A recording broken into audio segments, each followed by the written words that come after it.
My name is Jane Borowski, host of Invisible Tears. This podcast will be about my story in my words, talking about my own personal experiences in self-healing. I do not claim to be a therapist, counselor, or a licensed psychologist. Hello, my name is Amanda Bedard, and I'm the co-host, producer, and editor of Invisible Tears. I'm a Reiki master, certified professional life coach, spiritual coach, wellness coach, and a counseling practitioner. Some of the content you will hear in this podcast may be disturbing to some. Viewer discretion is advised. But it is our hope by putting this information out there that we may help others to heal. We will always be a platform for truth and healing. Brought to you by Glassbox Media. This is Invisible Tears.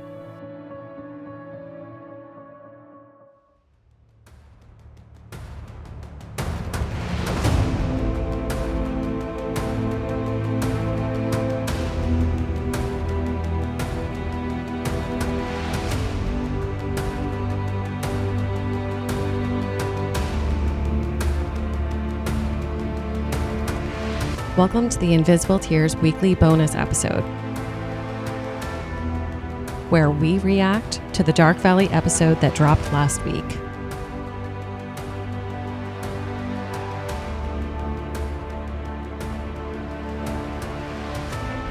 This is a reaction to the Interlude episode in episode 9.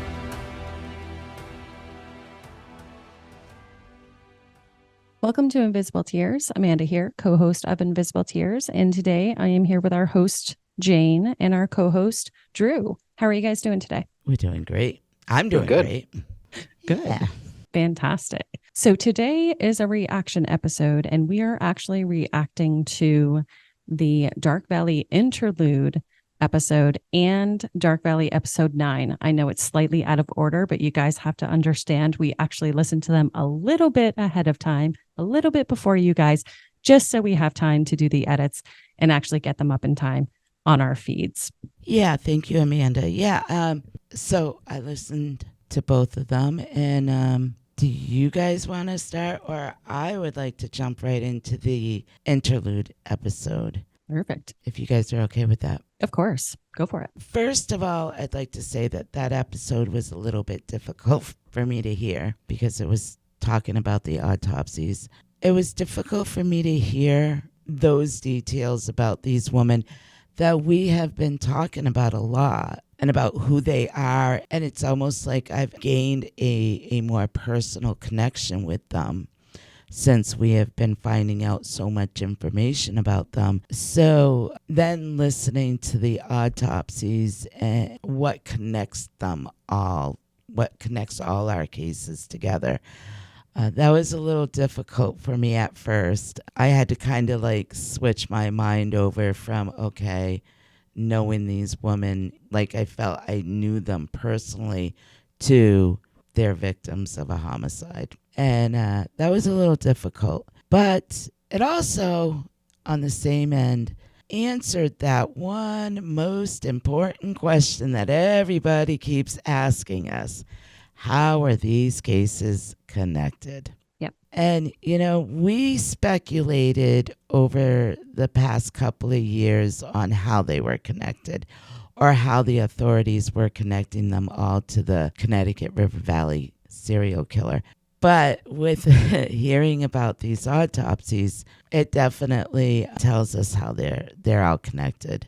The stab wounds to the necks and the cutting of the abdomen.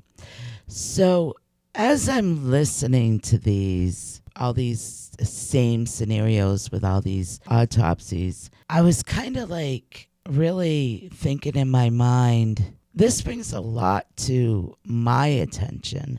And it makes me really think about a couple of things. Two things, actually, has really just set in my mind the past day. One thing that I really thought a lot about that really like hit me in the face was, okay, so this is all the same guy, we're assuming, especially with the autopsy reports. And I was also thinking, oh my God, all right, so you have Bernice Quartermash, Eva, and Linda Moore and Elizabeth Critchley all during the day. All right. Now, Elizabeth, Eva, and Bernice, we believe, were hitchhiking. And that was during the week. Those were during the week. So if you take those four, all right, now picture like Eva, Bernice, and Elizabeth being picked up while hitchhiking. Who would they most trust? A person of authority? Someone maybe in uniform just getting on or off work? So I kind of had that in my mind. So then you look at Linda Moore and her seeing somebody in her house. Now, if she saw a person of authority, like walking up to her house, she really wouldn't think much of it. She would most likely allow them into her house if they had a question or whatever. Now, this person of authority that I'm thinking of would be a game warden. Now, I'm thinking about the game warden piece because of a couple of things. One, most, if not all, game wardens hunt for wild game. And the stab wounds to the neck. That is something that you would do for a final kill on a deer or something like that hasn't died yet. And the stomach one, evisceration. Now, all hunters do that. I think it's a law. They have to cut the guts out of the deer. If they get a deer, they have to cut the guts out of the deer while they're in the woods. For the main reason, you don't want your meat to rot. That would make your meat rot faster. You want good, healthy meat. So a hunter does that all the time. I've never heard of a hunter not doing that. It's actually called field dressing. So every single hunter does it. Yeah, it's just removing all the organs. Exactly. Now, another thing I was also starting to piece together with that is, okay, let's do the three, Eva, Elizabeth, and Bernice. How did he get them off the side roads without them freaking out or trying to escape out of the vehicle or anything? Pretty easily if they had already trusted him, if he was in uniform during the week and he'd already gained their trust. He may have, talked that he was a game warden or something like that. He may have given an excuse to wanting to go off on a different road that made sense to them. He may have also, because I think most of them also carry a gun, he may have also threatened them with the gun as you got off the back road. And I'm kind of wondering if he walked them to their kill site, because they also have handcuffs.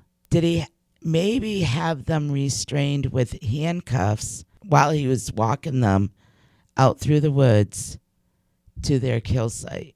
So these scenarios are things that I've been thinking about where it could very possibly be a person of authority like a game warden. Now, you ask, okay, well, what about the others? Well, the others would have been on the weekends, would have been, Barbara Agnew, me, Ellen Freed. So with us three, he could have not been working that night, could have been in his regular vehicle, which he was in his regular vehicle with me. It was not an official vehicle that he was driving the night he attacked me. Those ones were at night.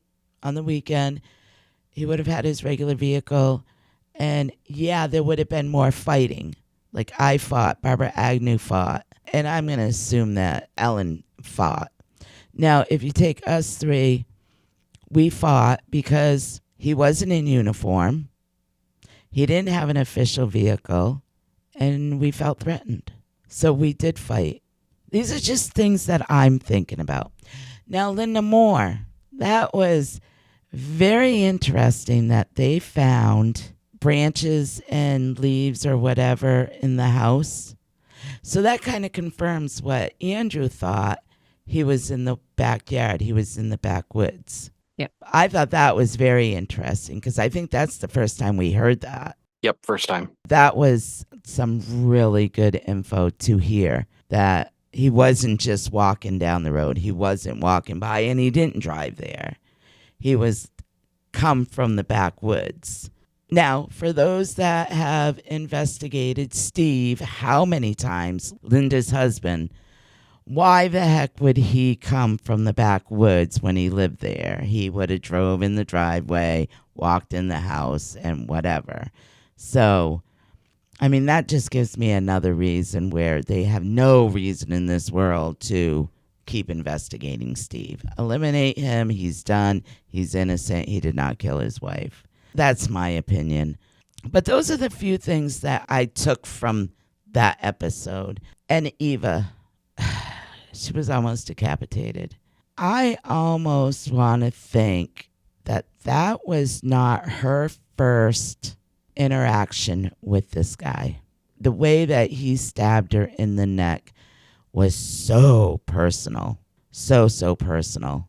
And if she hitchhiked a lot, I would think maybe it wasn't her first interaction with him, especially if he frequented that road while he was on the job, going or coming from the job. I would like to really look into where their game warden office was back in the 80s. So I would really be interested in checking that out to see where their location is. You know, is it a location where they traveled Route 12 a lot? Right. It's a thought. That was pretty much what I took away from it. I don't know if you guys have any reactions to any of that. Where you're going with it, I understand because of the components and because of the pieces that were outlined, right, in that interlude episode. A lot of really great, more specific information. I think the big pieces that I personally took out of that episode was number one, actually connecting everyone more specifically, because we have more detail about the stab wounds, and then essentially when remains weren't skeletal, the disembowelment, right? And because of that treatment, I firmly believe that this is an avid hunter, because the treatment is field dressing again. You know, Yeah. You guys know what I mean?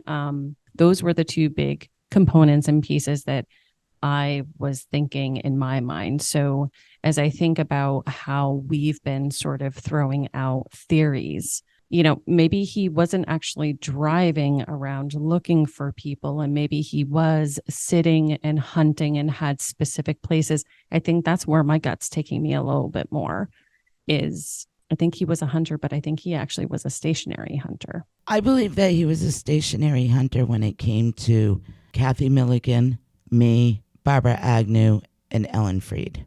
But when it comes to Bernice, Eva, and Elizabeth Critchley, I think they were victim of opportunity. And that would explain why, I mean, getting back to if it was a game warden, that would explain why during the day, if he picked them up and brought them to their kill location, he wouldn't have to worry about any evidence being left in his vehicle, in his, work truck. He wouldn't have to worry about that because he would have already either restrained them, been able to restrain them, or gain their trust to get them out of the vehicle. Where the night ones, like me and Barbara Agnew and so on, he had to be physical with us. He had to physically try to remove us from our vehicles. It was very interesting to me how Kathy Milliken was always a question mark, and how they connected Kathy Milliken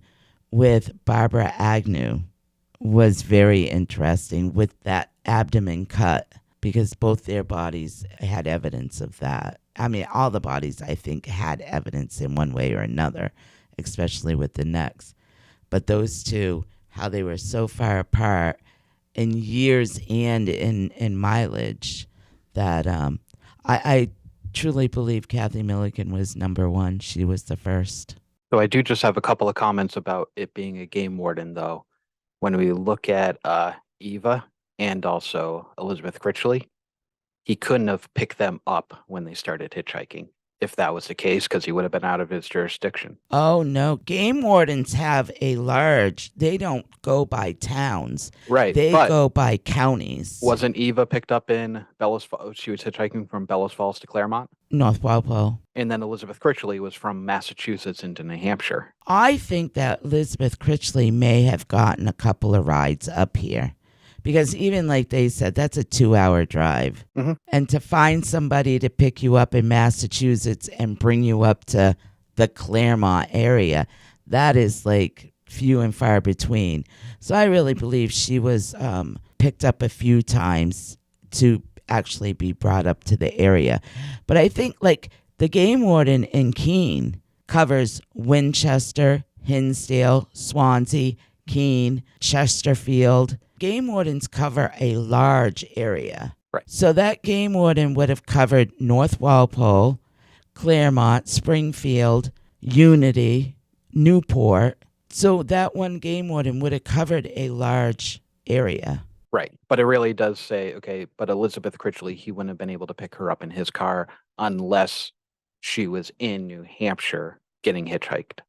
Right. That's why I say I believe that she may have been picked up Right. a couple of times. Yeah, which we talked about that in one of the previous episodes, saying that somebody getting a ride from Framingham, Mass, all the way to Waterbury, Vermont, the odds of finding a driver that was making that route kind of Yeah. unlikely. So theory that there's a couple of rides throughout that trip does make sense. Yep. And the game warden does make sense as far as, being around the bird sanctuary with Kathy Milliken, being on the Saxons River with Linda Moore's home, being on the Sugar River where all the bodies were found. As far as an authority figure goes, it's the one that would stand out least walking around the woods next to rivers and stuff like that. Yep. And those motherfuckers come out of nowhere too. You'll be sitting there fishing and all of a sudden, Oh yeah. pops out of nowhere. You're like, where did that come from? Or out of the woods, and you're like, they're licensed, and you're like, what the? I don't even know where the hell you came from. You just snuck up on me. So Yeah. they also do have that sort of technique of knowing how to sneak up on people in the woods to catch you off guard. So Yeah. They stalk. They're ninjas in green. Yeah, they do. They come out of nowhere. It's just a thought. I wonder if they've ever investigated that, possibility back then. I think it's a great theory to explore. I do too. I absolutely do too. So yeah, that's again, it was a very difficult episode for me to listen to, but very informative. It answered a lot of viewers' questions on how these cases are all connected. And the tarp. Yeah. I sat there just stewing. Why did they not take that tarp for evidence? Why did they not? I was so pissed off when I heard that.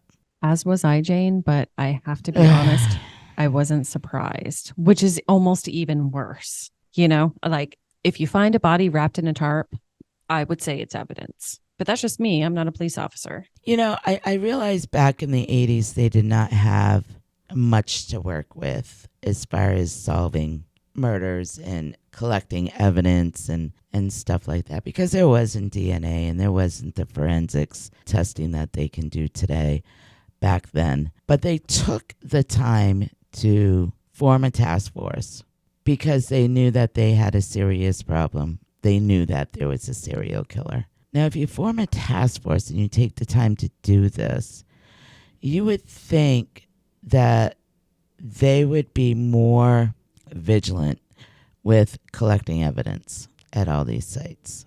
Leave no stone unturned, looking under every single leaf and branch and tree stem. And there's a tarp sitting right there. Unfortunately, Critchley was discovered, I think, 5 years before the task force was formed, correct? Oh, yeah. Yeah. That's true. But still, I'm not a detective, and I don't have all those skills. do we know how many cops were added to this task force? Or is it just one of those, as we're seeing with the state of New Hampshire, hey, we're going to create a task force to get to the bottom of this. We're not going to assign anybody to that task force, but we're going to create a task force to show like we're actually doing something. Oh, no, there was Michael LeClaire from Vermont, Mike LeClaire from New Hampshire. Vermont and New Hampshire got together. There was John Philpin. I think there was like 5 or 6 of them that were on this task force. That was their job for, I think, a year or two, was they formed this task force and they were looking at all these cases. It wasn't something that they just wanted to tell the news, oh, don't worry about it. We formed this task force. It was a pretty serious task force. I mean, John Philpin was part of it. So, that kind of tells me something too, because he was like very involved with this task force. Today, I would question any task force being formed. Oh, did I say that out loud? Yeah, that was the reason why I was asking, is because state of New Hampshire has organizations for victim advocates. Yet Jane doesn't even have a victim advocate. So thinking that they're going to say one thing but then do another, not surprising to us. No, they definitely did. They definitely did form one. Drew, did you have any sort of feedback or anything like that about the interlude episode? Because there was tons of fact in there. There's a lot of facts, but I think we actually kind of covered a lot of the stuff that the crawl space team talked about in some of the previous episodes. I know when they were talking about like the hunting aspect, I think we had actually covered that in a reaction episode. Another thing that they brought up was being so close to the Connecticut River. Why did he not dispose the bodies in the Connecticut River? Did he want these bodies to be found? And they were all in shallow graves, so they were pretty much covered with like brush and stuff like that. But do you think he wanted these bodies to be found? I'm not sure if it was he wanted these bodies to be found or if it was for himself. So he can revisit. Yep. And that was another thing I was kind of wondering. I wonder if when they say Ellen Freed they never found her clothes. Yep. Right? Yep. So they're assuming that there was the possibility of sexual. That's a big leap right there. Yeah. But I'm wondering is, okay, why didn't they find her clothes? Because even if it wasn't a sexual assault, her clothes would still be there somewhere. He would have taken her clothes off and they would be there somewhere. So I'm kind of thinking that he brought her there, he killed her, he left, and I'm wondering if he revisited and took her clothes. Mm-hmm. Felt for whatever reason he wanted to take her clothes. Yeah.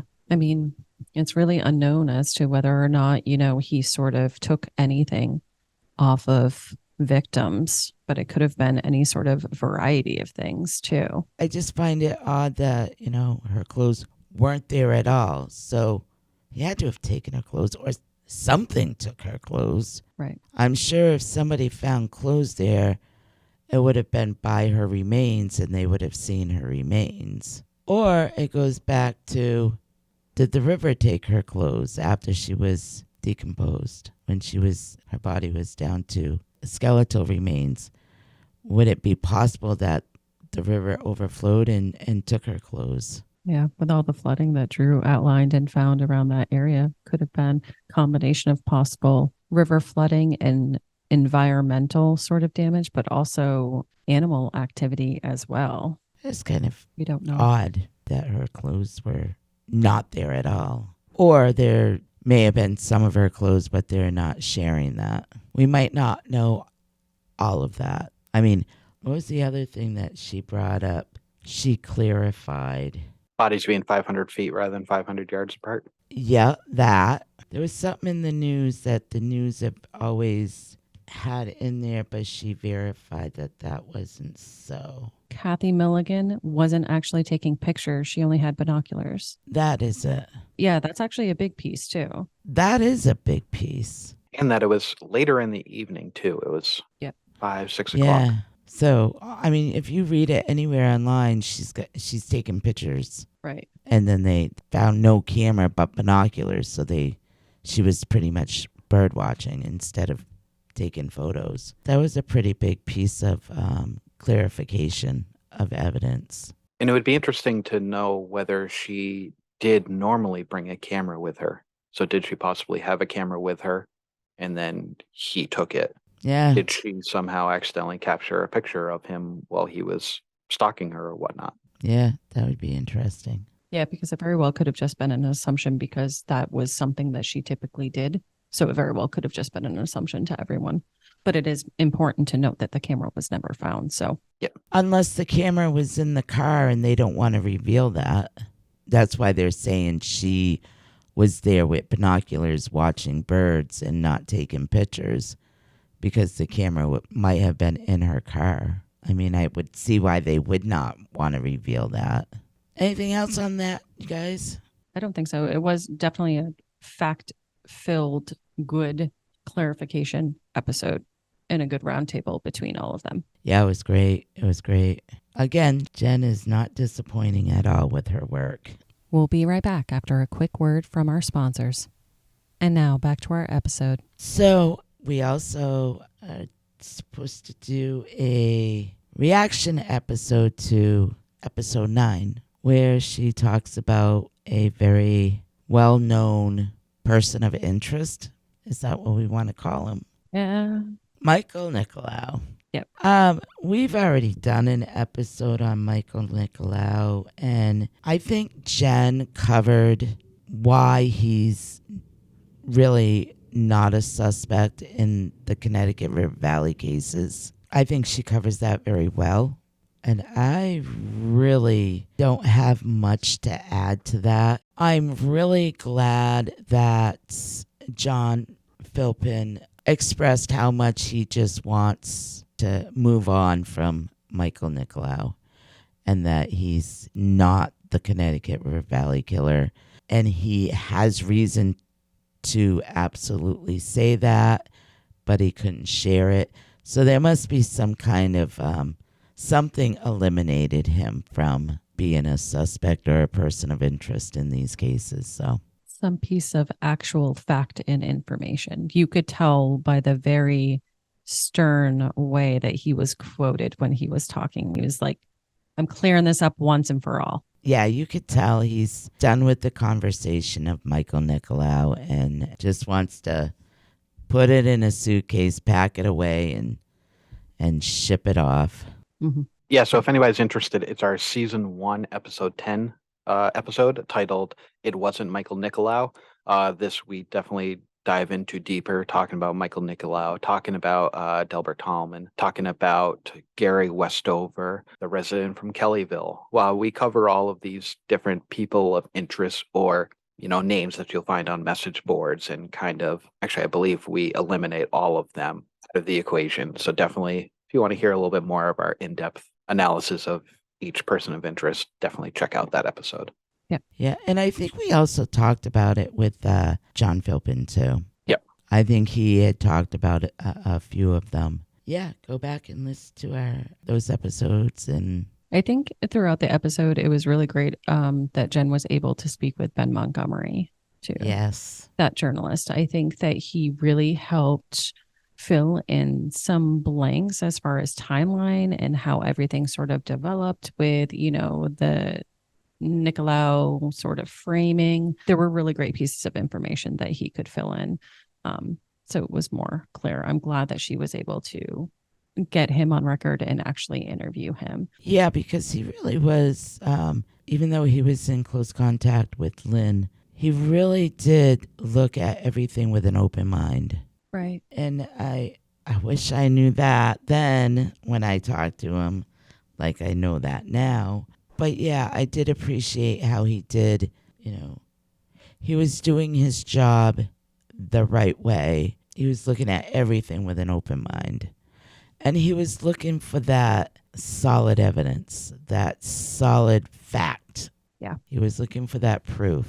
Yeah, I did really, really appreciate his interview with Jen very much. So did I. I think it just goes to show an outline that it could be easy for an individual if they're looking into cases, especially if for some reason they started feeling personally affected or feeling in some way like I meant to do this. It's important to make sure that you're always approaching it without blinders on and without any sort of bias. Don't arrive at a conclusion before you have all the facts. Don't make the pieces fit into that narrative that you already have in your head. It's not the way you're going to find any answers. No, I mean, you want to look at both what fits and what doesn't fit. Yeah.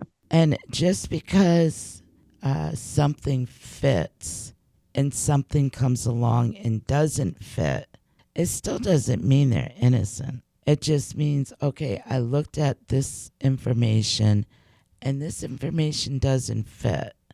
So let's go further down and look at more information. But as soon as something came about where something didn't fit, it was never looked at. It was ignored and shoved to a side. And, oh, I'm not going to look at that. That doesn't mean anything. That's not the way you do investigative work, especially with unsolved crimes like this. But with her, in her defense, too, I have to say, with everything that she brought to Concord, everything she brought to the cold case unit, everything she brought to these detectives in the state police, with them not reacting or not responding to anything that she brought up there was just so damn wrong. I mean, all they had to do was respond and say, oh, we are definitely looking into this. We looked into, this and we looked into that. And we interviewed this person and we interviewed that person. And no, he's really not a person of interest or a person of a suspect. But the not getting anything from them up there, I think just didn't help the situation with the whole Michael Nicolau thing. I think that's what made the Nicolau situation explode on social media. So, in her defense, I have to say it was their fault too in New Hampshire and Vermont for not responding to this. They still have never responded to the Michael Nicolau allegations, which I think is stupid and asinine. And all they had to do was do one little thing in the paper to say, we've looked into Michael Nicolau, not a suspect, no longer a person of interest. And all that would have gone away. Yeah. But I think they contributed to the way that it exploded on social media. Yeah, the lack of acknowledgement and lack of communication didn't help. It was almost like force my hand to make someone listen. Well, not only that, but it's been 15, almost 20 years now. They still haven't responded.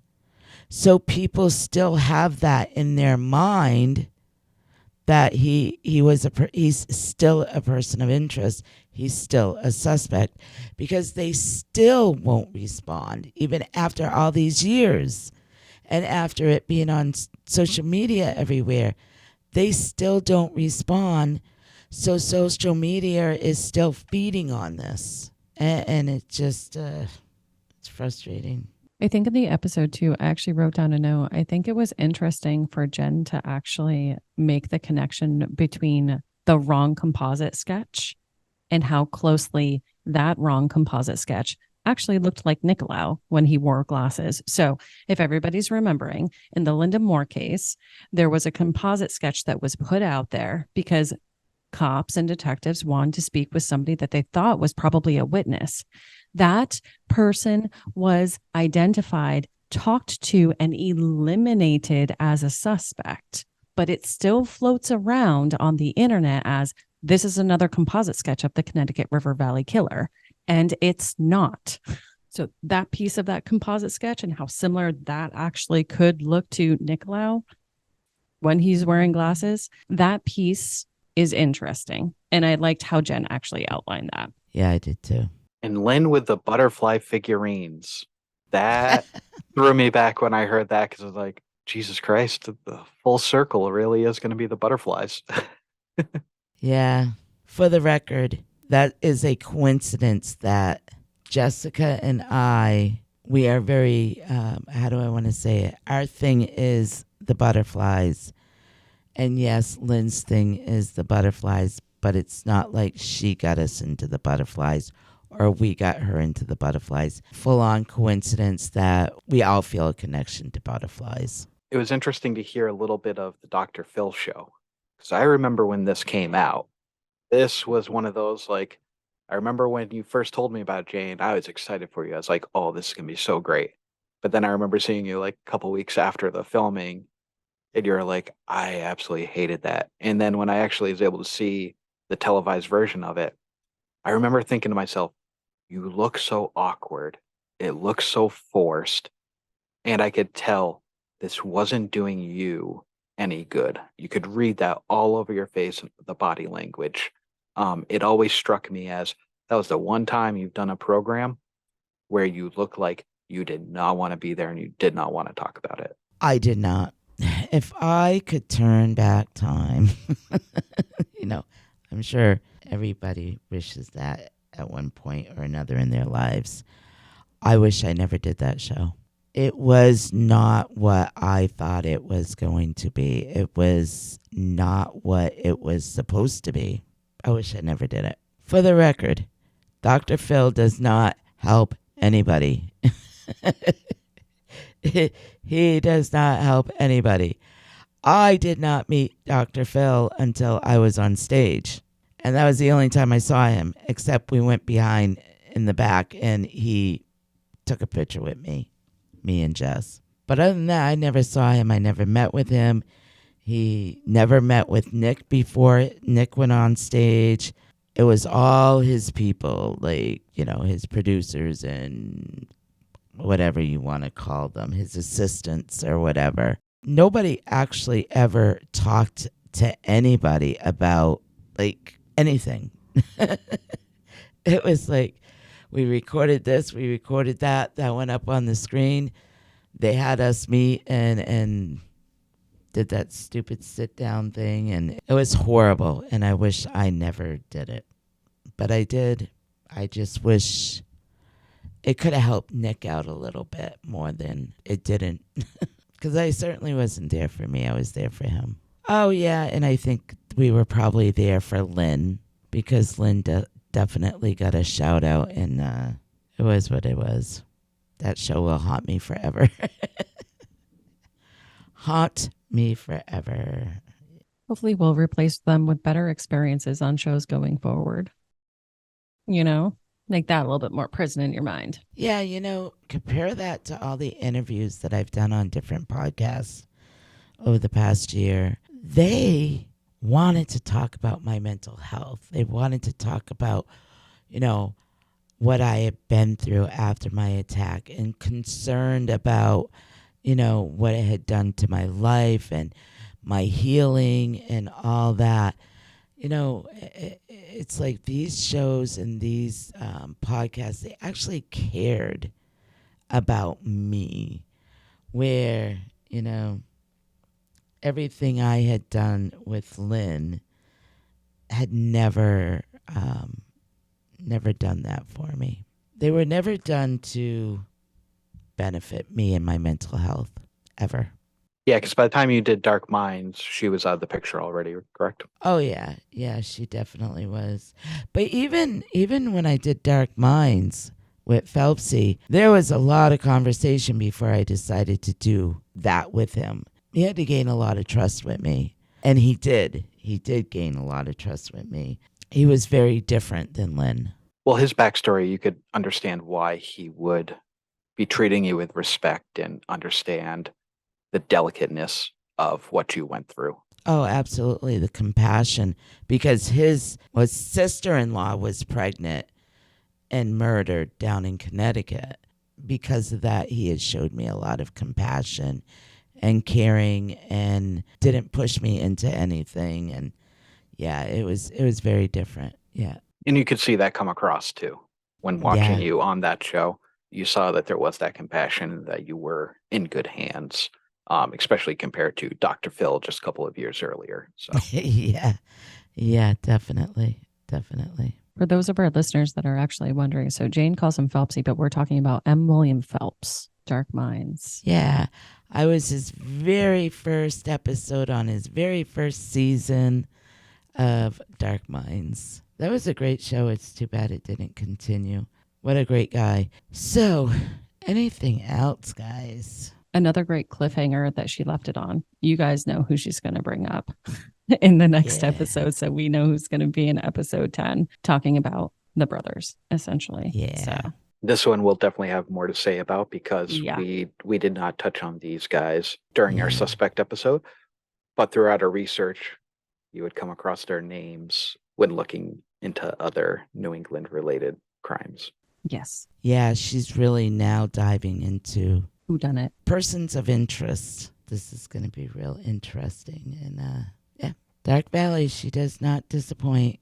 So, Jane, this question came up to me when I was listening to episode 8, your attack episode on Dark Valley this past Friday. Question for you is, we know that your addiction is gambling, that you suffered from. When did the gambling start? Before I was attacked, I would go to bingo like once a week with Dennis's mom. So I really didn't consider that an addiction yet. I wasn't addicted to it yet. It wasn't until, I'm going to say, probably a couple of years after my attack is when I started really getting into the scratch tickets. And that was progressing quite a bit. I was definitely addicted to the scratch tickets. The bingo was getting more frequent, going from once a week to 3, 4, sometimes 5 times a week. That progressed over the course of like 5 years. And then when the casinos opened down in Connecticut, Foxwoods and Mohegan Suns, that was probably pretty close to 10 years after my attack. That's when my addiction exploded. I really became a serious compulsive gambler, making a lot of bad choices in my life, hiding it, a lot of secrets, a lot of secret trips down to the casino. So it was probably, I can't really pinpoint on, okay, when did I really become a serious compulsive gambler, or when did my addiction start? It wasn't like it just like, boom, I had an addiction. It was a gradual thing over the years, especially when I found the slot machines. The slot machines that was such a mind stimulated addiction with the slot machines. That all the way around, like the atmosphere around the casino, the people, the machines, the lights, the sounds. Again, sounds. That was just like, it really helped me to try to escape the pain. It's funny that it's the slot machines is where it exploded because thinking back to the night of your attack, what was the last fun thing that you were doing with Dennis's mom? Oh, yeah. We were putting quarters in that machine and they Exactly. push them off the side. Yeah. It's the closest thing to a slot machine type game at those fairs. It was the last time you were happy in a normal life was doing something that game is the closest thing to a gambling type of activity at those county fairs. So is that sort of what set it off with like, you know what? This was the last fun, safe thing that I was doing in my life prior to the attack. And that was your way to escape back to that feeling of I'm safe. This is a level of excitement that I can get without putting myself into harm's way. Because I guarantee every time you had that winning ticket or you won at bingo, you were on cloud 9. Oh, yeah. Oh, yeah. Yeah. So it was interesting going, yeah, you weren't really a hardcore gambler until after the fact. And it was the slot machines in particular that really kicked it into high gear. Because I knew about the bingo. I remember as a kid when you would come home with these, phenomenal bingo winnings, it would be like, oh my God, you won. And then we'd sit there and be like, is she lucky and winning on her only time she going? Or how many times does she have to go to actually win that money? So that was the only time I remember, like, when looking back at childhood, that was the only time of seeing like a crack or as far as like seeing a little bit of addiction. The only time you mentioned it was actually talking about bingo. Yeah, that's a good point. That is. Because you never had trouble with drugs, you never had trouble with alcohol. No. Even with there always being drinking around, you were never drunk. You were never drunk, really. You never went down that road of stuff. So I was just like, what was it about gambling that gave you that escape? And it sort of makes sense. It is in a way, you're thinking you're not doing harm to anybody. You're not doing harm to myself. All it is just money out of a pocketbook. What harm can it do? and then you get that endorphin release when you actually do win. And then when I was re-listening to the attack episode, it just sort of stuck with me going, yeah, the last fun thing you were doing was basically a county fair slot machine. That is so true. And there's lights and there's sound and there's people and there's all that almost identical atmosphere. I was going to say, not Yep. much different than a floor of a casino, just different people and different stuff around you. But the whole craziness of just everything going on, the lights, the sounds, you don't think anything of it because you're gambling.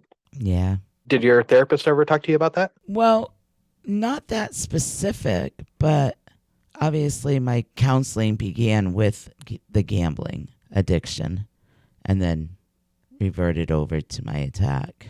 Yeah, it was really finding the root cause. Yeah. But yeah, so I wonder if that's sort of the root cause. I wonder if you were doing something else before the attack. That is a very good observation, Drew. So has nobody ever brought that up to you before? No, Really? no, never. So that's this week's reaction episode as we cover the interlude interview between Tim, Lance, and Jennifer.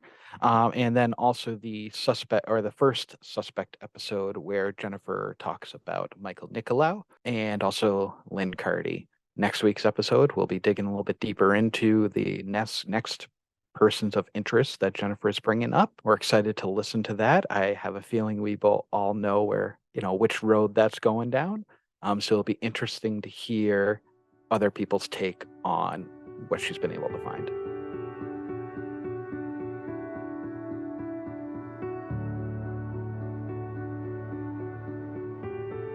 Thank you all so much for listening to this episode of Invisible Tears. Make sure you subscribe to our podcast to hear all future episodes. Click into our link tree too in the episode description to find and follow us on all our social medias. And it also links to our website, invisible-tears.com, where you can keep current on any events that may be coming up, read more about Jane and the team, and read more about all the Connecticut River Valley unsolved cases.